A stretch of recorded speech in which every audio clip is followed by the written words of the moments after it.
chefs! Now it's been a hot minute since you've seen me. There's been a subject that has been brought up online and I felt compelled to get involved in the conversation. So let's talk about miscarriage. Mark Zuckerberg and his wife made an announcement that they are pregnant, but they also talked about what it took to get to that point. We don't talk a whole lot about miscarriage, and for good reason. It's a very, very difficult thing for the couples who are experiencing it to talk about, especially when it's really fresh. I myself this year had a miscarriage. It has been several months since the miscarriage happened, so hopefully I will actually be able to get through this video without breaking down in tears.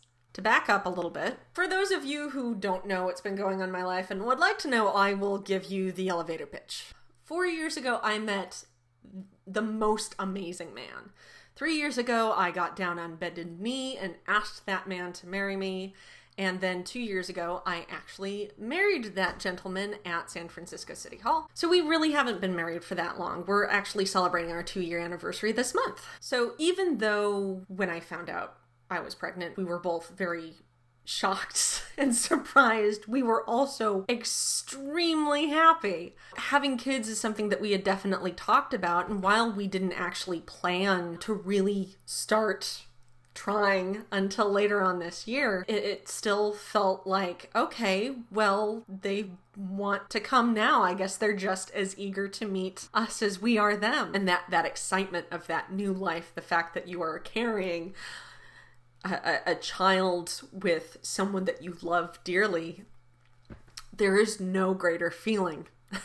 You know, you look up on that screen and you see their little heart fluttering, and all of a sudden it becomes real. And then 2 weeks later, we go back in for another checkup, and I lack the poetry of language to fully explain what it's like to look up on that screen and you don't see that flicker. This experience also gave me a very different view of abortion. And when we found out that the child wasn't going to live and I was most likely going to miscarry, the doctor kind of takes you through a couple of options. I think it's safe to say that I was really in denial of the news. I just kind of waited to see signs that my body was going to pass it naturally. A week goes by, 2 weeks go by, still nothing. And that's another thing that people don't really talk about. When you hear miscarriage, if you're like me, I automatically assumed, well, my body was smart enough to know that the embryo wasn't viable, so it's also going to be smart enough to know to pass it. And that doesn't always happen. And I think this is also an important subject to talk about because there was recently the GOP debate, and Planned Parenthood was something that came up a lot.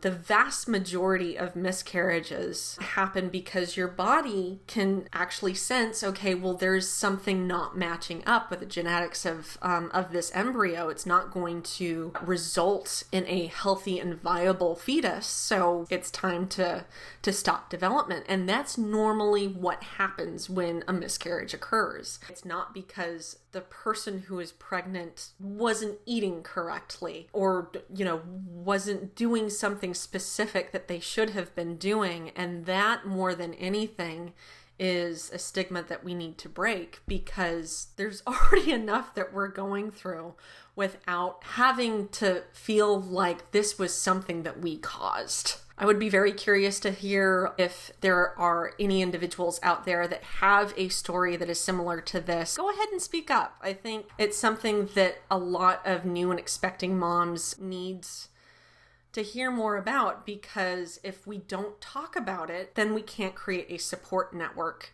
So that, I will bid you adieu, and hopefully the next time I see you, I will be cooking up something tasty. Thanks for listening, little chefs. Take care.